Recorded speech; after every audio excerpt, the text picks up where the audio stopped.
Special teams continue to doom your San Jose Sharks.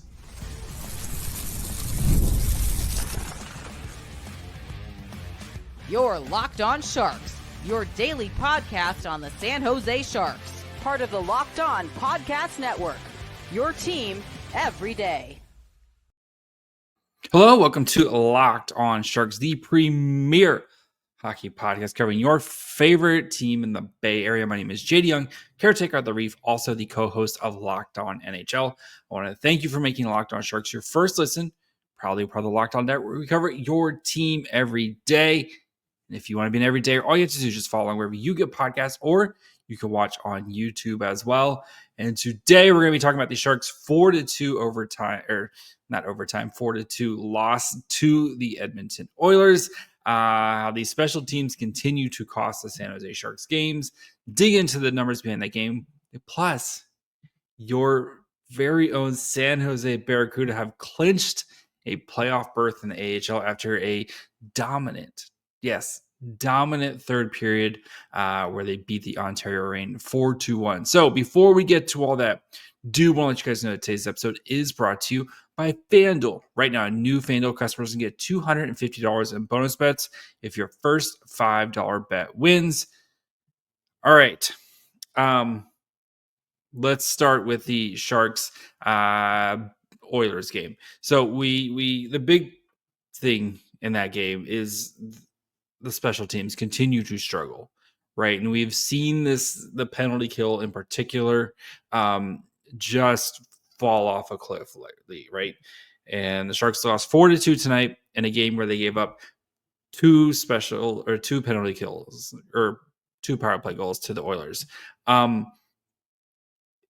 yeah, like there's a bunch of different and I think it's hard to just pick one, right? Because right, it is very much like it's a lot of stuff, and I think the dam is finally burst for the Sharks special teams. Right, I don't know if the scheme is a great fit for the talent you have. I also think you just don't have enough talent, right? And then all your good penalty killers, you've basically traded away, right? You think about, you started the season, you had Luke Cunnin, Mikael Granlund, like you had, just a much more kind of healthy variety of penalty killer, Nico Sturm, like you look at all the people the Sharks have kind of traded away. And now you're seeing, I think the penalty kill is the thing that has been the biggest kind of disappointment over the end of the season here, right? And again, like the Oilers power play is amazing. And, maybe it's taken a little bit of a step back this season, but still it's like whenever Connor McDavid is out there, that's a good power play, right? And, Draisaitl or whatever, but still like you gave up 3 power play goals to the Wild last game, in a game you lost 8-7. And it's not like the Wild's power play has been great this season. And yes, I know they got Kirill Kaprizov, but this isn't just like a 2-game sample size. This has been, basically kind of the back half of the season. The special teams have really fallen apart, and really it's been the penalty kill for the Sharks. And again, I don't know if you can fix it right at this point, right? And especially with 3 games to go. I don't know if there's much you can fix with it right now, but I do think that is going to be one of the top priorities for Ryan Warsofsky is to fix the special teams unit. And it's not just the penalty kill. The power play has also been pretty bad as well, which is surprising, especially with Macklin, Celebrini, Will Smith, William Macklin, like all the top end talent on the power play, and it still has not been able to look crisp. And yes, not having a puck moving defenseman on there can really hurt, and you're seeing that is one of the issues when you run with a 5 forward unit is 1, defensively giving up shorthanded goals, and 2, right, just that kind of clean breakout. Like you're struggling, like the Sharks are struggling with that, and just that clean setup from them. I do think this is going to have to be an issue that Ryan Warsofsky and management look at this offseason is, do we have the right person in charge of this unit right now? So we'll, and or do we have the right scheme, or do we need to make some tweaks to our scheme? Do we need to be more aggressive on the penalty kill? Like, do we need to be more aggressive on the power play and making sure the puck's moving around more? Like, I do think, yes, I think it's a combination of talent issues and not having the proper pieces. But I do think it's also a bit of the scheme as well. So those are going to be, I think that was the biggest takeaway in a game where you lost by 2 goals. Also, don't take as many dumb penalties, right? 5 penalties tonight, all of them stick infractions. Like the Delandria one, like he's, like basically cross-checking a dude, and you can't do that. The Celebrini one at the very early was a very soft one. The first one, but Will Smith definitely made up for it on his slash there. But like a lot of these penalties are just like not smart plays.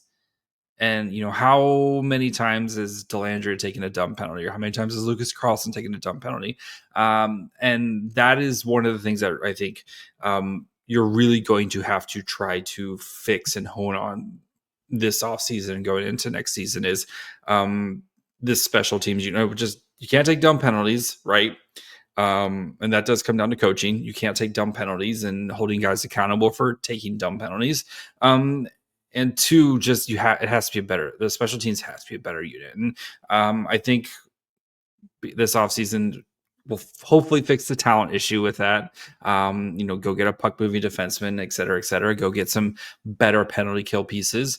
But again, I do think there needs to be some tweaks to the system and what the Sharks are actually doing systematically, and not just being so, especially on the penalty kill, right? It's just 4 dudes kind of standing around following the puck. I think you need to be much more aggressive, punching the puck down. Like, I'd rather go down swinging in that situation. Like if you give up a penalty, a power play goal, but it's just the power play is better than your penalty kill, like that's fine.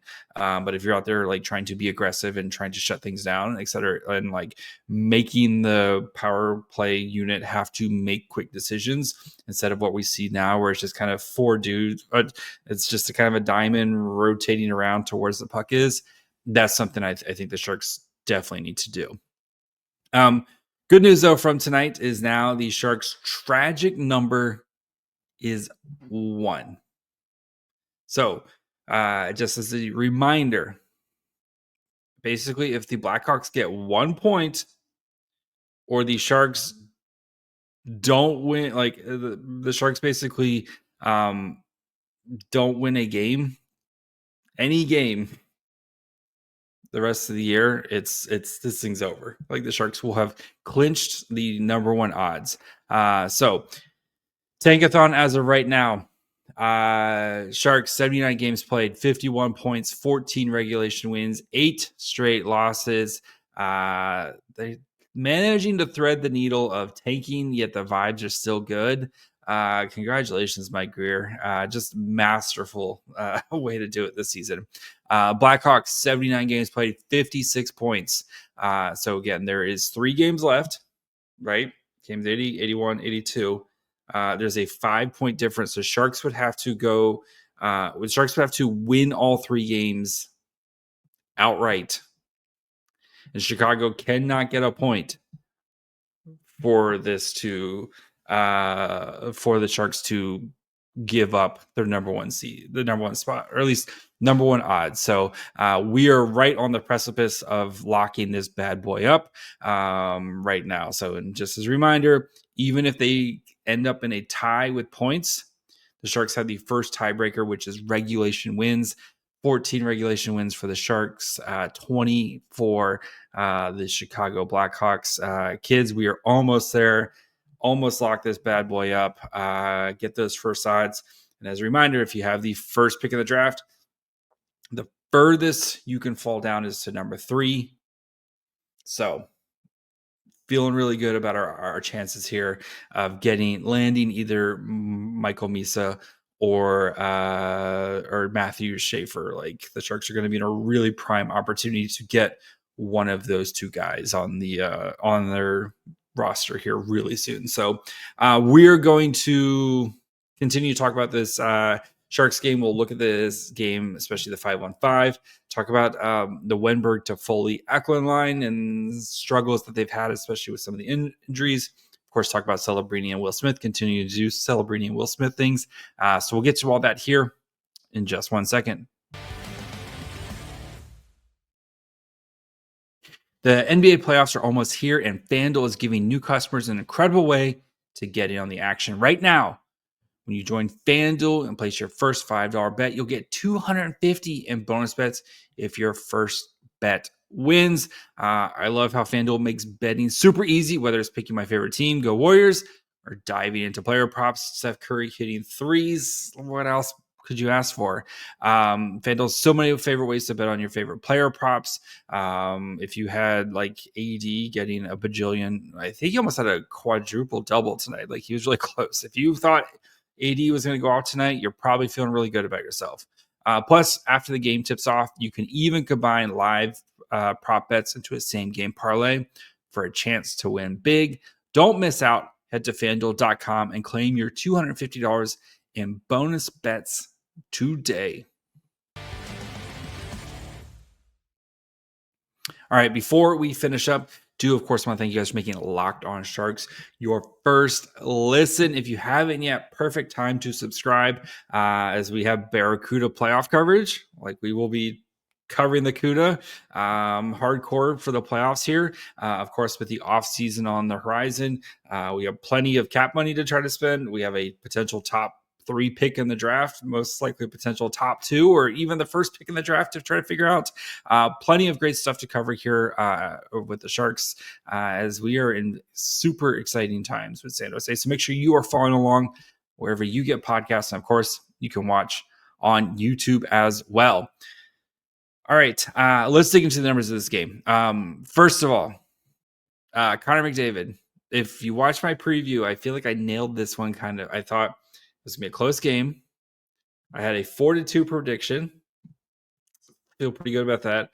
And I did say this feels like a Connor McDavid maybe pushes down the gas pedal a little bit game.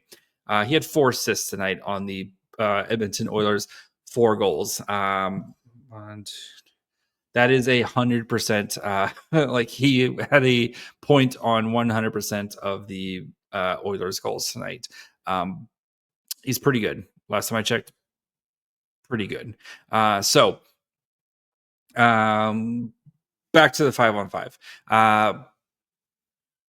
45-25 of 5-on-5. Again, the Oilers with 1,000 power play opportunities. 52-40 shot attempts in favor of the Oilers. 56.52 to 43.48 Corsi for in course favor of the Oilers. Shots for 24-18 at 5-on-5. Scoring chances 24-15, 11-3, and then 2.33 to 1 expected goals, all in favor of the Oilers.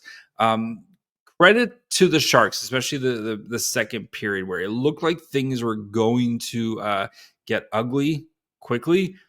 They did make things interesting. And yes, the Oilers did lose multiple players in this game. Ekholm and Hyman both started the game, both left the game and did not return. And yes, the Oilers are a walking mash unit right now, but still, that is a much more talented team. Also, side note, if you're the Kings, you have to be salivating about the chance of playing the Oilers in their current state because that team it looks like it might be running out of gas here. But finally getting past the Oilers, if you're the Kings, that's going to be my playoff prediction. So, but 5-on-5 though, like the second period, the Sharks though really kind of found their game. 17-13 shot attempts in there, 9-8 actual shots, 4-4 scoring chances, like 0.55 to 0.46 expected goals for. Like credit to the Sharks who took advantage of their opportunity in the second period. Right, you got a Will Smith goal at the very late in the first period. Henry Thrun got a kind of a fluky goal there as well. They don't ask how, they just ask how many, and Thrun got one there as well. William Macklin, 40 assists. congrats, William. But again, it wasn't. The Sharks struggled to just kind of get to the front of the net and set things up there, while the Oilers had kind of free, especially the first period, the Oilers had free reign to the front of the net. So as for the forward lines in this game, so we had Smith, Celebrini, Kovalenko continuing to play well. Kovalenko really has taken advantage of his opportunity here. 11:46 time on ice, 14 to 13 shot attempts, 3 to 8 actual shots, which is a little surprising there. 1 goal for 0.21 to 0.6 expected goals for, 6 to 4 scoring chances, 1 to 2 high danger chances. So again, quality over quantity for this line. You saw anytime they were on the ice, like this was a line that was driving anything for you tonight. The Smith goal, which was great work by all through, right? Celebrini as the first forward in there on the forecheck doesn't 100% deserves an assist for the way he starts there. Didn't get an assist on the play, but right, goes in there, makes Bouchard basically have to kind of fumble the puck there. Kovalenko wins the race. Also, very nice stick lift from him. Wins the race, gets the puck to Smith, and Will Smith with an absolute beautiful shot. I said this on Twitter. People laughed, but when Will Smith gets his big boy body, that shot is going to be special. What I mean by that is when Will Smith gets his grown man strength and becomes a bit stronger, that shot is going to be absolutely special from him. But he has been, we've talked about it a bunch, but he has been absolutely outstanding the second half of the season, and I think it's basically put to bed any worries you have as a kind of going into it with him. He just continues to produce and gets better, and you just don't see that many kind of you're just not seeing the same mistakes from Will Smith as you were seeing at the beginning of the year. So good job by you, Will Smith. The Macklin, Wenberg, Toffoli line played 11:07, 7 to 11 shot attempts, 2 to 3 actual shots, 0.06 to 0.65 expected goals for, 1 to 7 scoring chances, 0 to 3 high danger chances. You can tell Wenberg and Toffoli just aren't healthy right now. I think they're gotten through it right at this point. But yeah, that line, you're seeing right now, the Sharks have basically become a one-line team with the Celebrini line as the only line. And again, credit to Foley and credit to Wenberg for trying to gut through it right now. But this line is just struggling at the moment because of these injuries. And, I thought Eklund did play really well tonight. Did a great job. You continue to see Eklund doing Eklund things, but right now it's, he can't do everything on that line at this moment. So Gregor, Stopchuk, Cam Lund played 630, 4 to 10 shot attempts, 3 to 4 actual shots, 0.14 to 0.29 expected goals for. Noah Gregor had his legs early in this game. I will give credit to Noah Gregory. He was buzzing early in this game, and especially when the Sharks had nothing going. He was the only one who was really kind of doing anything and had some opportunities. Noah Gregor almost went burr. I'm waiting for the Noah Gregor goes burr goal at some point here soon. But I do think Cam Lund continues to do some things here and there. I still think the Cam Lund in the AHL next year is probably to start the season is probably the way to go. But, he's kind of learning on the fly here. So Goudreau, Dellandrea, Carl Grundstrom, 452, 5 to 4 shot attempts, 3 to 4 actual shots, gave up a goal. 0.05 to 0.18 expected goals for, 3 to 2 scoring chances for them. The defensive pairs were a bit of a mess as Liljegren left the game for a little bit. Jack Thompson left the game for it's a walking mash unit for the Sharks. Good to see Jan Ruda back out there tonight. So nice for him to end his Sharks career, actually be able to play games and not just as an IR guy. Did want to shout out Georgi Romanov tonight, who I thought played really well. 30 saves on 33 shots against, 3 goals. Expected goals against was 3.8, 909 save percentage, 6 high danger saves on 8 high danger shots, 12 of 12 on mid danger. 11 of 12 on low danger. Like, he made some big saves tonight to keep this thing closer than it probably should have been, especially with the way the Oilers were playing. Had a little bit of a luck in some of those stops too, but he did make some big saves for the Sharks, and you just continue to see his confidence, like, growing and getting a little bit better each game, right? With every time he plays, like, guy continues to battle, man. Hopefully he can get his first win here. Like, he deserves an NHL win at some point next week, right? And you kind of, maybe that Calgary game, maybe even, and we'll see. I'm sure he'll probably get at least one more start by the end of the season. Especially with a back-to-back on Sunday, Monday. Probably, I would guess he probably starts the Vancouver game now that I'm thinking about it. And Vancouver's a weird team, right? So hopefully Georgie gets his NHL win. So we're going to put a bow on this game. We're going to talk about the Barracuda, which they're in the playoffs, guys. For the first time since 2019, your San Jose Barracuda are in the playoffs. So we'll talk about that, talk about this game. Very impressive performance by the Barracuda, and reinforcements are coming soon. So we'll get to that here in just 1 second. There's nothing like the energy of a live game, whether it's catching last-minute MLB showdown or soaking up the excitement of an NBA matchup, or maybe you want to go see your Barracuda play a playoff game. Finding great seats at a great price, that used to be a challenge until I found Game Time. Game Time makes scoring last-minute tickets easier than ever. Prices actually drop as the event gets closer. With all-in pricing, you see the total cost up front. No surprises at checkout. The thing I love about Game Time is super easy to use. They show you all the great prices there. There's no surprise fees and the lowest price guarantee. You can see your seats before you buy, even though we are blessed here in the Bay Area with great seats at all your events. But sometimes you never know what it's going to look like. Like, that you know exactly what your seat's going to look like. Now, the lowest price guarantee means you never have to worry about overpaying. So take the guesswork out of buying tickets with Game Time. Download the Game Time app, create an account, and use code LOCKEDONNHL for $20 off your first purchase. Terms apply. Again, that's code LOCKEDONNHL, LOCKEDONNHL for $20 off. Download Game Time today. Last minute tickets, lowest price guaranteed.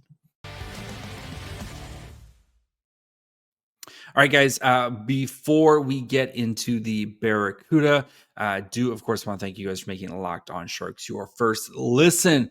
When you're done with this show, check out the latest over at Locked On NHL. Game Time, every game, every night, until a Stanley Cup champion is crowned. Get local analysis on a national scale. Find NHL Game Time on Locked On NHL on YouTube or wherever you listen to podcasts. All right, your Barracuda have made the playoffs. We knew, going into tonight's game, right, they only needed a point, and it was good to see them clinch for themselves, right? Being the one, not having to kind of back in, somebody else loses and you get in. Like, you wanted to see how they played this game. A little worrisome to start, right? Gabe Carrier gives up a fluky goal, like, really early into the game, and you felt like, oh no, we've seen this Barracuda team kind of do this before, but credit to them. They got their own fluky goal from Scott Sabrin, but the third period, right, in crunch time, when you needed guys to step up, they did so tonight. Pavol Regenda with 2 power play goals tonight. Daniel Gushchin with 3 points in the third period, 2 primary assists, both on the Regenda goals, and then absolutely undresses a poor defenseman to score one of the prettiest goals you're going to see of the season. The way, and just kind of that, like, puts them up 3-1, and really that's when that kind of that moment where you're like, okay, this is going to happen. And then, but this team, man, in the third period, they found a way, right? You think about, you think about a guy like Daniel Gushchin. Like, let me kind of continue with him really quick. Like, this guy has not played meaningful hockey games since 2000, 2001. That's the last time he was on a playoff team, right? And that was in the USHL when he was playing with the Lumberjacks. He spent a season on a terrible Niagara Ice Dogs team, right? And then he's been on this Barracuda team the last few seasons where they've, not even sniffed the playoffs realistically. And for him tonight, like in a moment where he could taste like we can finally go to the playoffs, he, especially that third period, elevated his game and took control of this game. Again, 2 primary assists, and one of the prettiest goals you're going to see from him. Just happy for you, Gush. Like, one of the guys I'm happiest for the most is Danil Gushchin, just because of, again, he has played on some really bad hockey teams in his career. So finally getting a chance to play playoff games here. So Gabe Carrier tonight, like, tough first goal, right? 45 seconds into the game. And then you shut them. This Reign team, this is a good Reign team, right? They are third right now. I believe they're third right now in the Pacific. Pulling it up right now. Yeah, they are third right now in the Pacific. This is a very good Reign team, and you shut them down the rest of the way here. They had some opportunities. They had, plenty of power play opportunities in this game, and Gabe Carrier shut them down. It's just good to see, especially for a team, right? You're missing so many of your like top defensemen. You're missing your top goal scorer and your kind of emotional leader, Andrew Podorowski. Like, this team continues to battle, man, and they have an identity, and like their fourth line is really good, and like their power play is really good. Phil Beeset has come back with a vengeance. Like, you can see the special teams on this team is like a legit difference maker. And the crazy thing is they didn't even play Askarov tonight. Like, they have Askarov coming tomorrow for sure. Like, Askarov starting tomorrow, and you're expecting Quentin Musty and Chernyshov to make their debuts as well.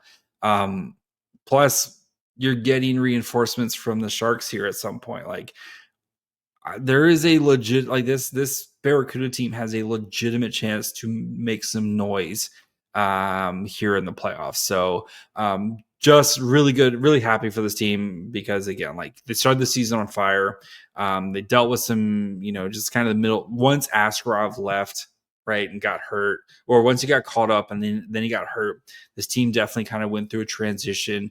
But, you look at all their young defensemen, how good that they've been. Again, yes, I know they have Jimmy Schultz, but it's like Jake Furlong, and, like, they have a lot of, Luca Cagnoni. Like, they have a lot of young players. And they went out tonight and, like, they shut down a very good Ontario Reign team. So, and once you start to get some, I talked about it the other day, but like, once you start to get some of these guys back, like, you're going to be feeling like, if somebody gets hurt, you feel like one of these young guys can definitely step up and play for you in a big, a big moment here. So, I'm pretty stoked for this Barracuda team. So, we are going to kind of treat this Barracuda team, like, we're going to have, even if it's like 15-20 minute episodes after the Barracuda games, we're going to be doing that. Like, we're going to cover this, this playoff run as long as it goes on. So yeah, like, we're going to have special Barracuda themed episodes. You'll still get your normal Locked On Sharks 5 days a week content, but you're getting special Barracuda kind of post-cast games during the playoffs here, because we deserve it. We deserve something nice here. So make sure you are following along wherever you get podcasts. And of course, you can watch on YouTube as well. Follow the show on Twitter, Facebook, and Instagram at Locked On Sharks. Follow me on Twitter and Blue Sky at My Fry Hole. Until Sunday night. Bye, friends.